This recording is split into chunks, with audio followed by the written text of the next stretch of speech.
টি-20-র নিয়মিত অধিনায়ক লিটন দাস ব্যাক করেছেন। খুব ভালো সংবাদ।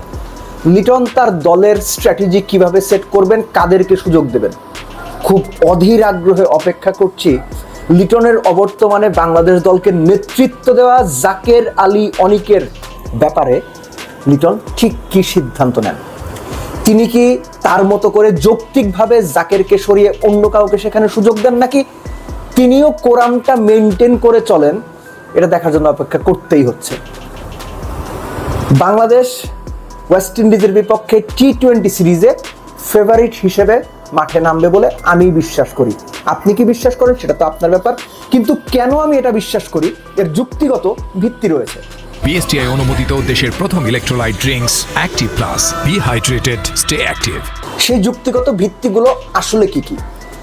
প্রথমত হচ্ছে বাংলাদেশ এই মুহূর্তে টি-20 টিম ওয়াইজ দুর্দান্ত ফর্মে রয়েছে।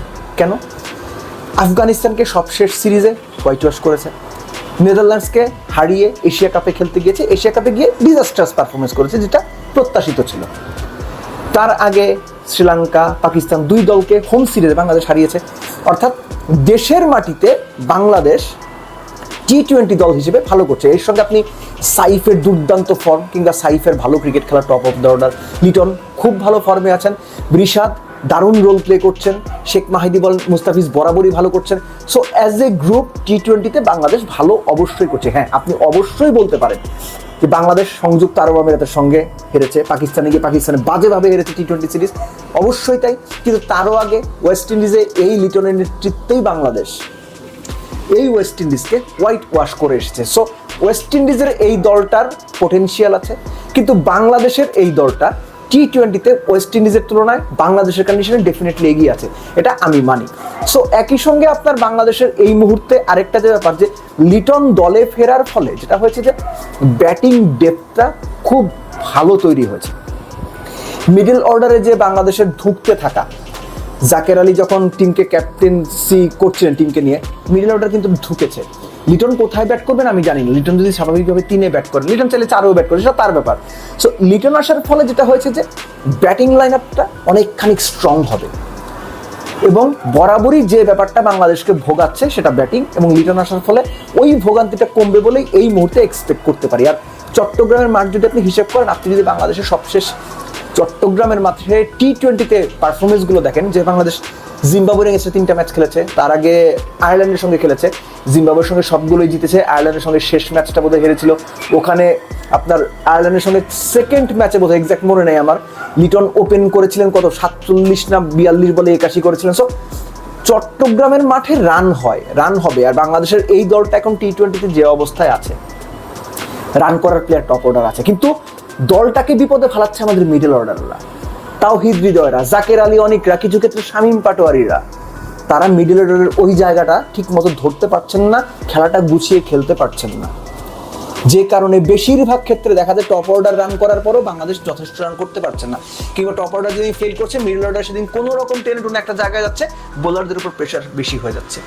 এই ব্যাপারগুলো ডেফিনেটলি অ্যাড্রেস করবেন লিটন, বা রিঅ্যাড্রেস করেছেন আমি মোটামুটি নিশ্চিতভাবেই বলতে পারি, এবং সেই স্ট্র্যাটেজি নিয়েই মাঠে নামবেন। কিন্তু আবারও বলছি, চোখ থাকবে জাকের আলী অনিককে নিয়ে লিটন আসলে ঠিক কী করেন।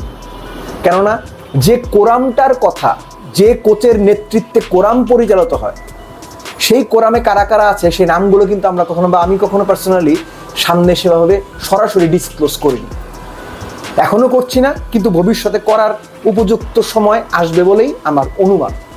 সো এই কারণেই লিটন জাকের আলী অনিককে নিয়ে কি সিদ্ধান্ত নেন, ক্যাপ্টেন কোচের সঙ্গে কোনো দিন দরবারে যান কিনা, কিংবা ক্যাপ্টেন কোচের কথা চুপ করে মেনে নিয়ে কোরামের দিকেই নিজের মাথা হেলিয়ে রাখেন কিনা, এটা দেখার জন্য অধীর আগ্রহ অপেক্ষা করব। ম্যাচের পাশাপাশি এই বিষয়টা গুরুত্বপূর্ণ এই জন্য যে বাংলাদেশ টিমের ড্রেসিং রুমে এই যে কোরামের বিষয়টা, পার্টিকুলার কিছু প্লেয়ারকে অতিরিক্ত প্রিভিলেজ কিংবা খারাপ পারফরমেন্স পরও সবসময় সুযোগ দিয়ে যাওয়া, এটা বাংলাদেশ ক্রিকেটের ক্ষতি করছে, খুব বাজেভাবে ক্ষতি করছে। এখন আপনাদের সেটা হয়তো মনে হবে না, কিন্তু লং রানে এটার ইম্প্যাক্ট ড্রেসিং রুমে থাকবে। প্লেয়ারদের মধ্যে অবিশ্বাস তৈরি হবে, প্লেয়ারদের মধ্যে সন্দেহ তৈরি হবে, প্লেয়ারদের মধ্যে নিজেকে সবটুকু উজাড় করে দেওয়ার যে মানসিকতা, সেখানে আঘাত করা হবে, এবং অলরেডি হচ্ছেও। সো এই কারণেই ড্রেসিং রুমে কে কি করছে এই বিষয়গুলো আস্তে আস্তে সামনে আসা জরুরি। যদি সেটা বাংলাদেশ ক্রিকেটের বিপক্ষে যায়, বাংলাদেশ ক্রিকেটের জন্য ক্ষতির কারণ হয়, প্রয়োজনে নাম ধরে ধরে বলা উচিত, বা আমরা বলবো, বা আমি বলবো যে এই মানুষগুলো বা এই মানুষ পার্টিকুলার বা এই ক্রিকেটার পার্টিকুলারলি এই কাজ করছেন। সো তার আগ পর্যন্ত নিশ্চিতভাবেই আমরা অপেক্ষা করবো এবং দেখতে চাইবো যে বাংলাদেশ ক্রিকেটের স্বার্থেই সবাই একাট্টা হয়ে একসাথে কাজ করছেন।